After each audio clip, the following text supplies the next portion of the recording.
This video is made for educational and information purpose. Please make your own research before you apply. Hello guys, ಎಲ್ಲರಿಗೂ ನಮಸ್ಕಾರ. Welcome back to Sandhya jobs and motivation. ಇವತ್ತಿನ ವೀಡಿಯೋಲಿ data entry work from home job ಬಗ್ಗೆ ಮಾಹಿತಿ ತಿಳಿಸ್ಕೊಡ್ತಿದ್ದೀನಿ ಸ್ನೇಹಿತರೆ. ಇದು ಬಂದುಬಿಟ್ಟು daily 4 hours ಮಾತ್ರ ಕೆಲಸ ಆಗಿರುತ್ತೆ, ಮನೆಯಿಂದ ಕೆಲಸ ಆಗಿರುತ್ತೆ. ನೀವು ಫ್ರೀ ಇದ್ದಾಗ ಈ ಕೆಲಸ ಅನ್ನೋದು ಮಾಡ್ಕೋಬೋದು. ಓನ್ಲಿ 5 ಡೇಸ್ ಮಾತ್ರ ಕೆಲಸ ಇರುತ್ತೆ ಅಂತೆ, 2 ಡೇಸ್ ನಿಮಗೆ ಲೀವ್ ಅನ್ನೋದು ಸಿಗುತ್ತೆ. ತುಂಬ ಸಿಂಪಲ್ ಆ್ಯಂಡ್ ಈಸಿ ವರ್ಕ್ ಆಗಿರುತ್ತೆ, ಡೇಟಾ ಎಂಟ್ರಿ ಕೆಲಸ ಆಗಿರುತ್ತೆ ಸ್ನೇಹಿತರೆ. ಇದು ವರ್ಕ್ ಫ್ರಮ್ ಹೋಮ್. ಓಕೆ, ಲಿಂಕನ್ನು ಡಿಸ್ಕ್ರಿಪ್ಷನಲ್ಲಿ ಕೊಟ್ಟಿರ್ತೀನಿ, ಅದನ್ನು ಯೂಸ್ ಮಾಡ್ತಾ ನೀವು ಈ ಜಾಬ್ಗೆ ಅಪ್ಲೈ ಮಾಡ್ಬೋದು. ಅಪ್ಲೈ ಮಾಡೋಕ್ಕಿಂತ ಮುಂಚೆ ನೀವು ಒಮ್ಮೆ ರಿಸರ್ಚ್ ಮಾಡಿ ನಿಮಗೆ ಇಂಟ್ರೆಸ್ಟ್ ಆದರೆ ಈ ಜಾಬ್ಗೆ ಅಪ್ಲೈ ಮಾಡ್ಕೊಳ್ಳೋಕ್ಕೆ ಟ್ರೈ ಮಾಡಿ. ಹಾಗೆ ಯಾರೆಲ್ಲ ವರ್ಕ್ ಫ್ರಮ್ ಹೋಮ್ ಜಾಬ್ಸ್ ಹುಡ್ತಿದ್ದೀರೋ ಅವ್ರಿಗೆಲ್ಲ ಈ ವಿಡಿಯೋನ ಶೇರ್ ಮಾಡಿ, ಹಾಗೆ ಒಂದು ಲೈಕ್ ಕೊಟ್ಟು ಸಪೋರ್ಟ್ ಮಾಡಿ. ತಡ ಮಾಡದೆ ವಿಡಿಯೋನ ಶುರು ಮಾಡ್ತೀನಿ, ನೋಡ್ಕೊಬನ್ನಿ.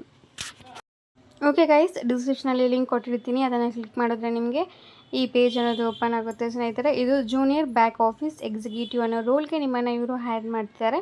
ನಿಮ್ಗೆ ಯಾವುದೇ ರೀತಿ ಎಕ್ಸ್ಪೀರಿಯನ್ಸ್ ಇಲ್ಲ ಅಂದರೂ ಪರವಾಗಿಲ್ಲ, ಈ ಜಾಬ್ಗೆ ಅಪ್ಲೈ ಮಾಡ್ಬೋದಂತೆ. ಫ್ರೆಶರ್ ಅಂತ ಕೊಟ್ಟಿದ್ದಾರೆ. ಇದು ವರ್ಕ್ ಫ್ರಮ್ ಹೋಮ್ ಆಗಿರುತ್ತೆ, ಪಾರ್ಟ್ ಟೈಮ್ ಜಾಬ್ ಆಗಿರುತ್ತೆ. Okay, junior back office executive ರೋಲ್ಗೆ ಇವರು ಹೈರ್ ಮಾಡ್ತಿದ್ದಾರೆ. ಇಲ್ಲಿ ನೋಡ್ಬೋದು ಆ್ಯಕ್ಟಿವ್ಲಿ ಹೈರಿಂಗ್ ಅಂತ ಕೊಟ್ಟಿದ್ದಾರೆ. ಸೊ ಆದಷ್ಟು ಬೇಗ ಅಪ್ಲೈ ಮಾಡ್ಕೊಳ್ಳೋಕ್ಕೆ ಟ್ರೈ ಮಾಡಿ. ಜೂನಿಯರ್ ಬ್ಯಾಕ್ ಆಫೀಸ್ ಎಕ್ಸಿಕ್ಯೂಟಿವ್ ಅಂತ ನಿಯೋ ವೆಬ್ ಅನ್ನೋ ಕಂಪ್ನಿ ಕಡೆಯಿಂದ ನಮಗೆ ವರ್ಕ್ ಫ್ರಮ್ ಹೋಮ್ ಆಪರ್ಚುನಿಟಿ ಅನ್ನೋದು ಕೊಡ್ತಾ ಇದ್ದಾರೆ. ನೀವೇನಾದರೂ ಸೆಲೆಕ್ಟ್ ಆದರೆ ನಿಮ್ಮ ವರ್ಕ್ ಅನ್ನೋದು ಇಮಿಡಿಯೇಟ್ಲಿ ಸ್ಟಾರ್ಟ್ ಮಾಡಬೇಕಾಗಿರುತ್ತಂತೆ. ಸ್ಯಾಲ್ರಿಯಲ್ಲಿ ಇಲ್ಲಿ ನೋಡ್ಬೋದು CTC ಅಂತ ಮೆನ್ಷನ್ ಮಾಡಿದ್ದಾರೆ. ಎಕ್ಸ್ಪೀರಿಯನ್ಸಲ್ಲಿ ನೋ ಎಕ್ಸ್ಪೀರಿಯನ್ಸ್ ಈಸ್ ರಿಕ್ವೈರ್ಡ್ ಅಂತ ಕೊಟ್ಟಿದ್ದಾರೆ.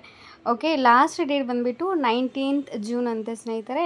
ನಮಗೆ 19th ಜೂನ್ವರೆಗೂ ನಮಗೆ ಟೈಮ್ ಇದೆ. ಪೋಸ್ಟೆಡ್ 1 ಡೇ ಆಗೋ ಅಂತಿದೆ. Fresher job, part time job ಅಂತ ಕೊಟ್ಟಿದ್ದಾರೆ. ಆಲ್ರೆಡಿ ಈ ಜಾಬ್ಗೆ 669 ಅಪ್ಲಿಕೇಶನ್ಸ್ ಅನ್ನೋದು ಹಾಕಿದ್ದಾರೆ ಅಂತ ಕೊಟ್ಟಿದ್ದಾರೆ. ಅಬೌಟ್ ದಿ ಜಾಬಲ್ಲಿ ನೋಡ್ಬೋದು ಸ್ನೇಹಿತರೆ, ಇಲ್ಲಿ ಡಿಸ್ಕ್ರಿಪ್ಷನಲ್ಲಿ ಕೊಟ್ಟಿದ್ದಾರೆ. As a back office executive at NeoWeb, you will play a crucial role in ensuring the smooth operation of our business.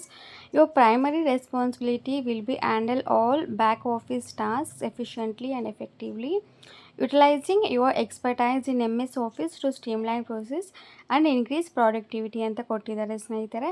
ಅಂದರೆ ಬ್ಯಾಕ್ ಆಫೀಸ್ ಕೆಲಸ ನೀವು ಮಾಡಬೇಕಾಗಿರುತ್ತಂತೆ. ಲೈಕ್ ಬ್ಯಾಕ್ ಆಫೀಸ್ ಅಂದರೆ ಮನೇಲಿ ಕೂತ್ಕೊಂಡು ಈ ಕೆಲಸ ಅನ್ನೋದು ಮಾಡಬೇಕಾಗಿರುತ್ತೆ. MS ಆಫೀಸ್ ಬಗ್ಗೆ ನಿಮಗೇನಾದರೂ ಗೊತ್ತಿದ್ದರೆ ಅಡ್ವಾಂಟೇಜ್ ಅಂತಲೇ ಕೊಟ್ಟಿದ್ದಾರೆ ಸ್ನೇಹಿತರೆ. ಓಕೆ, ಕೀ ರೆಸ್ಪಾನ್ಸಿಬಿಲಿಟೀಸಲ್ಲಿ ನೋಡಿದ್ರೆ manage and organise all back office activities ಎಲ್ಲ ಏನೇನಿರುತ್ತೋ ಎಲ್ಲ ನೀವು ಮಾಡಬೇಕಾಗಿರುತ್ತೆ. Data entry, record keeping, documentation ಮತ್ತು ಶೀಟ್ಸ್ನ ಎಲ್ಲ ನೀವು ಮೈಂಟೈನ್ ಮಾಡಬೇಕಾಗಿರುತ್ತಂತೆ. ರಿಪೋರ್ಟ್ಸ್ ಈ ರೀತಿ ಅಂತ ಕೊಟ್ಟಿದ್ದಾರೆ. ನಿಮಗೆ ಅಂತ ಒಂದು ಟೀಮ್ ಇರುತ್ತೆ, ಆ ಟೀಮ್ ಜೊತೆ ನೀವು ಕಮ್ಯುನಿಕೇಟ್ ಎಫೆಕ್ಟಿವ್ಲಿ ಅಂದರೆ ಕಮ್ಯುನಿಕೇಟ್ ಸ್ಟ್ರಾಂಗ್ ಆಗಿ ಕಮ್ಯುನಿಕೇಷನ್ ಮಾಡಿಕೊಂಡು ಅವ್ರಿಗೆ ಸಪೋರ್ಟ್ ಕೊಡ್ತಾ ನಿಮಗೆ ಏನಾದರೂ ಅಸಿಸ್ಟೆನ್ಸ್ ಬೇಕಿದ್ದರೆ ತೊಗೊಂಡು ಈ ಕೆಲಸ ಅನ್ನೋದು ಮಾಡಬೇಕಾಗಿರುತ್ತೆ ಅಂತ ಕೊಟ್ಟಿದ್ದಾರೆ. ನೆಕ್ಸ್ಟು ಮೀಟಿಂಗ್ಸ್, ಅಪಾಯಿಂಟ್ಮೆಂಟ್ಸ್ ಎಲ್ಲ ಇರುತ್ತಲ್ಲ, ಎಲ್ಲ ಕ್ಲಿಯರಾಗಿ ಮಾಹಿತಿ ಅನ್ನೋದು ತಿಳ್ಕೊಂಡು ನೀವು ಡೇಟಾ ಎಂಟ್ರಿ ಅನ್ನೋದು ಮಾಡಬೇಕಾಗಿರುತ್ತೆ. ಸ್ಕಿಲ್ಸಲ್ಲಿ ನೋಡಿದ್ರೆ MS ಆಫೀಸ್ ಅಂತ ಕೊಟ್ಟಿದ್ದಾರೆ. ನೆಕ್ಸ್ಟ್ ಇಲ್ಲಿ ಸ್ಯಾಲ್ರಿಯಲ್ಲಿ ಅಷ್ಟೇ ಆ್ಯನ್ಯುಯಲ್ CTC ಅಂತ ಹೇಳ್ಬಿಟ್ಟು ಕ್ಲಿಯರಾಗಿ ಕೊಟ್ಟಿದ್ದಾರೆ.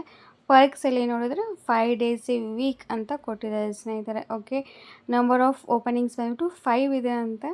ಅಬೌಟ್ ನಿಯೋ ವೆಬ್ ಅಂತೇಳಿ ಕೊಟ್ಟಿದ್ದಾರೆ.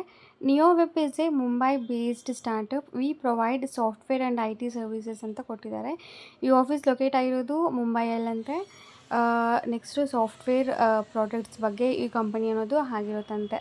ಓಕೆ, ನೆಕ್ಸ್ಟ್ ಇಲ್ಲಿ ಅಪ್ಲೈ ನಾವು ಆಪ್ಷನ್ ಇದೆ ಅಲ್ವಾ, ಕೆಳಗಡೆಗೆ ಸ್ಕ್ರಾಲ್ ಮಾಡಿದರೆ ಇಲ್ಲಿ sign up with Google or else email ಅಂತ ಕೇಳಿದ್ದಾರೆ. ಅದನ್ನು ಯೂಸ್ ಮಾಡ್ತಾ ನೀವು ಅಪ್ಲಿಕೇಶನ್ ಫಾರ್ಮ್ನ ಸಬ್ಮಿಟ್ ಮಾಡೋಕ್ಕೆ ಟ್ರೈ ಮಾಡಿ. ಏನೇ ಡೌಟ್ಸ್ ಇದ್ದರೂ ಕಮೆಂಟ್ ಹಾಕಿರಿ, ಖಂಡಿತ ನಾನು ನಿಮಗೆ ರಿಪ್ಲೈ ಕೊಡೋಕ್ಕೆ ಟ್ರೈ ಮಾಡ್ತೀನಿ ಸ್ನೇಹಿತರೆ. ನಾರ್ಮಲ್ ಬೇಸಿಕ್ ಡೀಟೇಲ್ಸ್ ಮಾತ್ರನೇ ಇರುತ್ತೆ. ಮತ್ತು ಅಪ್ಡೇಟ್ ಆಗಿರುವಂತಹ ರೆಸ್ಯೂಮ್ನ ಅಪ್ಲೋಡ್ ಮಾಡಿ. ನೆಕ್ಸ್ಟ್ ನಿಮಗೆ ರೆಸ್ಯೂಮ್ನ ನೋಡಿಬಿಟ್ಟೆ ನಿಮಗೆ HR ಅನ್ನೋದು ಕಾಲ್ ಮಾಡ್ತಾರೆ. ಕಾಲ್ಸ್ ಮಾಡಿದಾಗ ಅವೈಲೇಬಲ್ ಆಗಿ ಇರಿ ಸ್ನೇಹಿತರೆ. ಓಕೆ, ಮತ್ತು ಸ್ನೇಹಿತರೆ, ನಿಮ್ಮ ರೆಸ್ಯೂಮ್ ಏನಾದರೂ ಶಾರ್ಟ್ ಲಿಸ್ಟ್ ಆದರೆ ಮಾತ್ರ ನಿಮಗೆ HR ಕಡೆಯಿಂದ ಕಾಲ್ ಬರುತ್ತೆ, ಇಲ್ಲಾಂದರೆ ಕಾಲ್ ಬರೋಲ್ಲ. ಸೊ ಅಪ್ಡೇಟೆಡ್ ರೆಸ್ಯೂಮ್ನ ಅಪ್ಲೋಡ್ ಮಾಡೋಕ್ಕೆ ಟ್ರೈ ಮಾಡಿ. All the very best guys. Thank you for watching the full video. Bye.